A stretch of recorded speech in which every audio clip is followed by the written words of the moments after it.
اب یہ روح کچھ توانا ہو کر کچھ ہوش میں آ کر کدھر اس کی توجہ ہوگی؟ کل شیء یرجع الی اصلہ، ہر شے اپنی اصل جڑ کی طرف رجوع کرتی ہے۔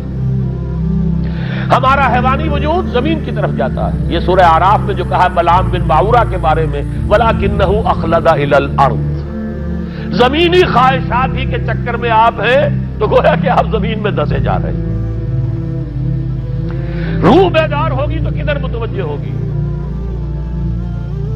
اپنے مرکز کی طرف مائل پرواز کا حسن، بڑا پیارا مصرع ہے، اگلا مصرع میں نہیں پڑھتا، لیکن یہ کہ یہ اپنے مرکز کی طرف، اپنے منبع اور سرچشمے کی طرف، کہاں سے آئی یہ روح؟ امر ربی، کہ ادھر متوجہ۔ ہم پڑھا کرتے تھے اپنے ہائی اسکول کے زمانے میں، تو جو صبح پریئرز ہوتی تھی اس میں خاص نظم تھی، مجھے یہ معلوم نہیں شاعر کون ہے، مجھ کو ہے تیری جستجو مجھ کو تیری تلاش ہے، خالق میرے کہاں ہے تو مجھ کو تیری تلاش ہے۔ اب آپ دیکھیے پورے مذاہب کی تاریخ میں انسان کہاں کہاں گیا ہے خدا کو ڈھونڈنے کے لیے۔ کوئی برف پوش چوٹیوں کے اوپر جو ہے تپسیا میں لگا ہوا ہے، کیوں؟ رب کا قرب حاصل کرنے کے لیے نا، پرماتما سے لو لگانے کے لیے۔ وہ غاروں میں ہے تپسیا اور ریاضتیں کر رہا ہے، کوئی صحراؤں میں گیا ہے، گوتم بدھ کہاں کہاں گیا ہے، کہاں کہاں گیا ہے، کچھ آپ کو اندازہ ہی نہیں۔ انسان اس کے اندر کوئی شے ہے جو کسی کو تلاش کر رہی ہے۔ میرے اندر ہی وہ شے بھی ہے جو مجھ سے کہتی ہے کہ کچھ کھانا ڈالو اس منہ کے اندر، اس پیٹ میں ڈالو، ہے وہ بھی میرے اندر شے۔ ان لنفسک علیک حقا، یقیناً تمہارے نفس کا بھی تم پر حق ہے۔ میرے اندر ہی کوئی شے ہے جو کچھ اور شے چاہتی ہے، کچھ اور چیز کی متلاشی ہے، وہ کسی اور شے کے عشق میں ہے۔ یہ دوسری بات ہے، اسے ہم نے سلا رکھا ہے لوریاں دے دے کے تھپک تھپک کر، ہم تو اپنے جسم کی طرف متوجہ ہیں، لہذا ہمیں وہ پیاس محسوس ہی نہیں ہوتی کہ یہ بھی واقعی میرے اندر کوئی پیاس ہے۔ روح بیدار ہوگی تو وہ پیاس جو اس کے اندر اب پیدا ہوئی ہے وہ کدھر متوجہ ہوگی؟ اپنے پروردگار کی طرف۔ یہ ربط ہے اگلی آیت کا، آپ پڑھیے وَإِذَا سَأَلَكَ عِبَادِي عَنِّي فَإِنِّي قَرِيبٌ۔ جب یہ روح بیدار ہو کر اپنے مرکز کی طرف متوجہ ہوگی، اپنے منبع اور سرچشمے کی طرف متوجہ ہوگی، اپنے مبدا کی طرف متوجہ ہوگی، تو اے میرے نبی صلی اللہ علیہ وسلم، جب میرے بندے آپ سے میرے بارے میں پوچھیں فَإِنِّي قَرِيبٌ، انہیں بتا دیجئے میں قریب ہی ہوں، کہیں دور نہیں، اس کی رگے جاں سے بھی زیادہ قریب ہے۔ ہم قریب ہیں، جب چاہو ہمیں پکارو، جب چاہو دعا کرو، جب چاہو باریابی حاصل کر لو۔ ہم تو مائل میں کرم ہیں، کوئی سائل ہی نہیں۔ ہم تو ہر روز رات کے آخری گھڑیوں میں سمائے دنیا تک نزول فرماتے ہیں، اور ہماری طرف سے پکارنے والا پکارتا ہے حل من مستغفر فاغفر له، ہے کوئی استغفار کرنے والا کہ میں اسے بخش دوں؟ ہے کوئی مانگنے والا حل من سائل فاعطیہ، ہے کوئی مانگنے والا جسے میں دوں؟ تم سوئے ہوتے ہو، ہم تو غافل نہیں، تم غافل، متوجہ تو ہو، آؤ تو صحیح ہماری طرف۔ حدیث قدسی میں آیا ہے میرا بندہ میری طرف چل کر آتا ہے، میں دوڑ کر آتا ہوں، وہ بارش بھراتا ہے، میں ہاتھ بھراتا ہوں۔ میرا بندہ میرا ذکر اپنے دل میں کرتا ہے، میں اپنے جی میں اس کا ذکر کرتا ہوں، یاد کرتا ہوں اسے۔ اور میرا بندہ اگر کسی محفل میں میرا ذکر کرتا ہے، میں اس سے بہت اعلیٰ محفل میں اس کا ذکر کرتا ہوں، ملائے اعلیٰ کی محفل میں ذکر کرتا ہوں۔ یہ حدیث کے الفاظ ہے کہ نہیں؟ تو تم غافل ہو بھائی ہم سے، ہم تو غافل نہیں۔ اغیب وذو اللطائف لا یغیب وارجوہ رجال لا یخیب، میں غائب ہو جاتا ہوں، وہ تو غائب ہونے والی ہستی ہی نہیں ہے، ہر آن موجود، هو معکم اینما کنتم۔ وَإِذَا سَأَلَكَ عِبَادِي عَنِّي فَإِنِّي قَرِيبٌ أُجِيبُ دَعْوَةَ الدَّاعِ إِذَا دَعَانِ فَلْيَسْتَجِيبُوا لِي۔ لیکن اب آئی بات اصل،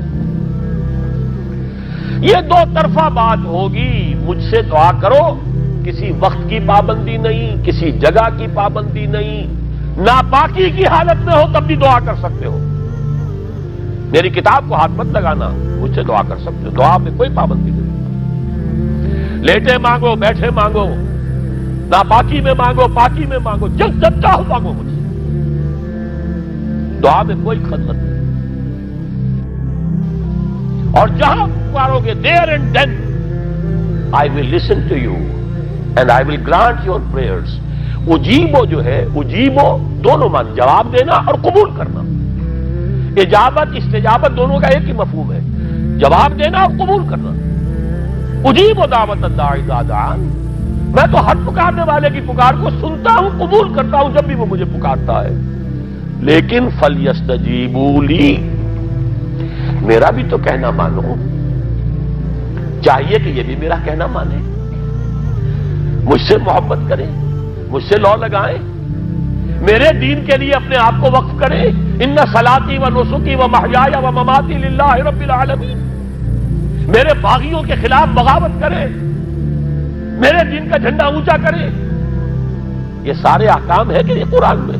قاتلوہم، جیسا کہ میں نے آپ کو بتایا اگلے ہی رکوع میں قتال کا حکم آ رہا ہے. اب وہ گھوڑوں کو روزہ رکھواتے تھے، بتا دیا یہ روزہ تمہیں کس لیے رکھوایا جا رہا ہے. اگلے ہی رکوع کے اندر حکم ہے قاتلوا فی سبیل اللہ الذین یقاتلونکم وقاتلوہم حتی لا تکون فتنۃ ویکون الدین للہ. اللہ کے لیے دین ہو جائے، پورا کا پورا نظام اللہ کے تابع آ جائے. اس کے لیے پہلے دعوت دو، محنت کرو، جد و جہد کرو. اس دعوت کے نتیجے میں جمعیت فراہم کرو. جب جمعیت اتنی ہو جائے کہ پھر اس باطل نظام کے خلاف بغاوت کر سکو تو کرو بغاوت. اگر باطل نظام کے خلاف بغاوت نہیں کرتے ہو تو پھر ہم سے بغاوت ہے تمہاری. پہلے ذہنی بغاوت ہے، آپ ڈس اون کیجئے ذہنی اعتبار سے، نفسیاتی اعتبار سے. میں اس نظام کو نہیں اون کرتا، ریکنسائل نہ کیجئے اس کے ساتھ، کوئی تعاون نہ کیجئے اس کے ساتھ، کوئی چاکری اور ملازمت نہ کیجئے اس کی. تن من دھن لگائیے اس نظام کو بدلنے کے لیے. چاہے ابھی وہ دعوت کے مرحلے میں ہے، لوگوں کو تیار کیا جا رہا ہے، تربیت دی جا رہی ہے، تزکیہ کیا جا رہا ہے، لیکن ہدف کیا ہے؟ تاکہ اللہ کا دین غالب. فَلْيَسْتَجِيبُوا لِي، میرا بھی تو کہنا سنیں اور مانیں. میں جہاد کا حکم دیتا ہوں تو جہاد کریں، میں اقامت دین کا حکم دیتا ہوں اقیم الدین تو اس کے لیے کھڑے ہو جائیں. میں قتال کا حکم دوں تو قتال کریں. فَلْيَسْتَجِيبُوا لِي وَلْيُؤْمِنُوا بِي، اور مجھ پر ہی اپنا ایمان پختہ رکھیں. توکل کریں تو مجھ پر کریں، محبت کریں تو مجھ سے کریں، راضی رہے تو میری تقدیر پر راضی رہے. توکل ہو، راضی برضائے رب ہو، اطاعت ہو.